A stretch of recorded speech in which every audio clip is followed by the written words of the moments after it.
இலக்கை நோக்கி டுவர்ட் த கோல். இந்த நிகழ்ச்சிக்கு உங்களை அன்புடன் வரவேற்கிறோம். Praise the Lord. ஆண்டவராகிய இயேசுவின் நாமத்தில் உங்கள் யாவருக்கும் அன்பின் வாழ்த்துக்கள். ஆதியாகமம் 13ஆம் அதிகாரம் 17ஆம் வசனம். நீ எழுந்து தேசத்தின் நீளமும் அகலமும் எம்மட்டோ அம்மட்டும் நடந்து திரி, உனக்கு அதை தருவேன் என்றார்.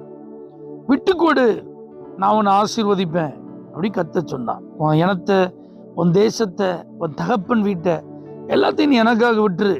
நீ ஆசீர்வாதமா இருப்பாய். உன்னை நான் பெருகவே பெருக பண்ணுவேன். உன் பேரை நான் பெருமைப்படுத்துவேன்.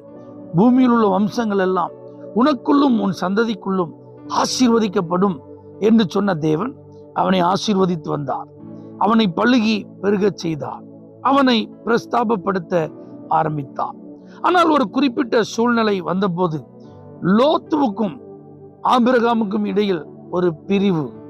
இப்ப பாருங்க, ஆபிரகாம் வாலண்டியரா விட்டு கொடுக்கிறான். இது தேவன் அவனை நீ விட்டு கொடுன்னு சொல்லல, ஆபிரகாமே விட்டு கொடுக்கிறான். இந்த லோத்து தன்னுடைய கண்களை ஏறெடுத்து பார்க்கிறான். கிழக்கு பக்கம் ரொம்ப செழிப்பா இருக்கு, கர்த்தரின் தோட்டத்தை போல இருக்குன்னு சொல்லிட்டு அந்த இடத்துக்கு நான் போறேன்ட்டான். இப்போ அவர் நின்று பார்த்து கொண்டு இருந்த ஆபிரகாம்கிட்ட ஆண்டவர் சொல்றாரு, ஏப்பா இப்ப நீ உன் கண்களை ஏறெடுத்து பார். அவன் ஒரு பகுதியை தான் எடுத்திருக்கான், ஆனா நான் உனக்கு கிழக்கு, மேற்கு, வடக்கு, தெற்கு எல்லா பகுதியும், இந்த பூமியே நான் உனக்கு தரப்போறேன். எவ்வளவு தூரம் உன்னால நடந்து திரிய முடியுமோ நீ திரிப்பா. உனக்கும் உன் பின்வரும் சந்ததிக்கும் நான் அதை சுதந்திரமா கொடுப்பேன் ஆண்டவர் வாக்கு பண்ணுகிறார். தேவன் தம்முடைய மகிமையை வெளிப்படுத்தும் விதம் ஆச்சரியமானது. லோத்துவினுடைய எல்லைகள் வரைமுறைக்குட்பட்டது. சோதோம் கொமோரா என்கிற அந்த 2 பட்டணங்கள், ட்வின் சிட்டிஸ், அதுக்கு ஒரு பவுண்டரி உண்டு. ஆனா இப்ப ஆபிரகாமுக்கு தேவன் தம்முடைய மகிமையை வெளிப்படுத்துறாரு. எப்படி வெளிப்படுத்துகிறார்?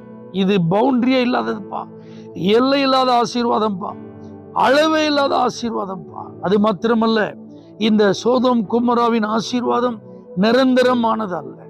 அது தேவ கோபாக்கினுக்கு உட்பட்ட இடம். ஒரு குறிப்பிட்ட நாளில் அது அழிந்து விடும்.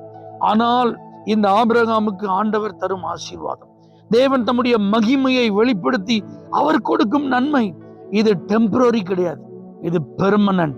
ஆண்டவர் என்றைக்கும் இருக்கும்படியாக நான் உனக்கு தருவேன்னு சொல்றார். தேவ பிள்ளைகளே, இந்த புதிய ஆண்டின் துவக்கத்தில் கர்த்தர் உங்களுக்கு தரும் ஆசீர்வாதம், அது அவருடைய மகிமையை வெளிப்படுத்தும் போது அளவில்லாததா இருக்கும், நிரந்தரமானதா இருக்கும். கர்த்தர் விட்டு கொடுன்னு சொன்னாரு. அன்னைக்கு நீங்க விட்டு கொடுத்தீங்க, உங்களை கர்த்தர் ஆசீர்வதித்து கொண்டே வருகிறார். இப்ப கர்த்தர் விட்டு கொடுன்னு சொல்லாமலே சமாதானத்திற்காக நீங்க விட்டு கொடுத்திருக்கீங்க. குடும்ப அமைதிக்காக, ஒற்றுமை குலைந்து விடக்கூடாது, தேவையில்லாத சண்டைகள் வந்து விடக்கூடாது, வாக்குவாதம் பிரிவினைக்கு இடம் கொடுக்க கூடாதுன்னு நீங்க மனப்பூர்வமா விட்டு கொடுத்திருக்கீங்க.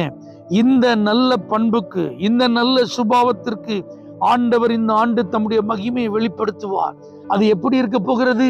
அளவிட முடியாததா இருக்க போகிறது, நிரந்தரமானதா இருக்க போகிறது.